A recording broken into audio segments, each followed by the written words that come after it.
नमस्कार दोस्तों। एक व्यक्ति था जो किसी दूसरे शहर से एक अनजान शहर में आ रहा था।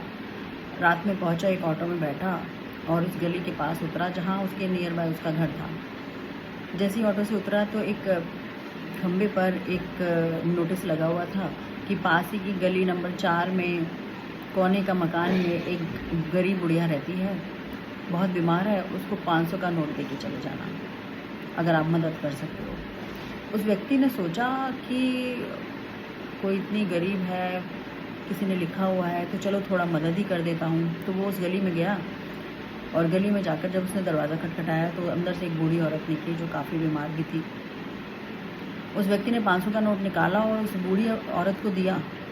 बूढ़ी औरत हाथ जोड़ने लगी कि बस करो, मुझे नहीं चाहिए ये, मेरा को कोई ज़रूरत नहीं है 500 रुपये की। वो तो किसी ने मेरी मदद करने के लिए वहाँ पर लिख दिया है। बेटा, मुझे किसी के पैसे की ज़रूरत नहीं है, पता नहीं दिन भर में कितने लोग आ जाते हैं और मेरी मदद कर जाते हैं, लेकिन मुझे इस मदद की ज़रूरत नहीं है। भगवान बैठा हुआ है मेरी मदद के लिए। उस व्यक्ति ने कहा, कोई नहीं माता जी, अब आप मैं आ गया हूँ तो रख लीजिए। माता ने कहा, नहीं, मेरे को नहीं रखना है, आप जाते जाते मेरा एक काम और कर जाना। जब आप जाओ तो उस खंबे से वो जो मेरा नोटिस इस तरीके से लगा दिया है किसी ने, वो उसे हटा देना। वो व्यक्ति चुपचाप वहाँ से निकल गया और उस जगह पर पहुंचा जहाँ पर वो खंबे पे लगा हुआ था। उसने सोचा क्यों ना हटा दूं, क्योंकि माताजी ने कहा था कि ये हटा देना। लेकिन उसे एक और बात याद आई कि माताजी ने ये भी कहा था कि दिन भर में बहुत सारे लोग आते हैं। तो उसने सोचा कि माताजी ने उनसे भी तो यही कहा होगा कि इस नोटिस को हटा देना, तो मैं ही क्यों हटाऊँ। कहीं ना कहीं कभी ना कभी उस लेडी को, उस बूढ़ी औरत को उस पैसे की ज़रूरत पड़ेगी, हो सकता है पड़ जाए, तो मैं ही क्यों नुकसान करूं।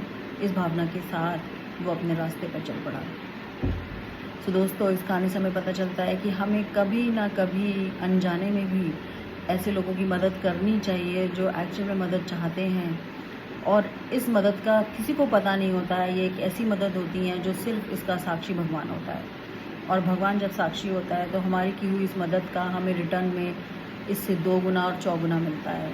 तो हमें समय रहते रहते समय समय पर लोगों की मदद करनी चाहिए और अपने कर्म को अच्छा करना चाहिए। इन्हीं कुछ शब्दों के साथ मैं भावना आपका धन्यवाद करती हूँ। Thank you so much. Have a nice day. Bye, take care.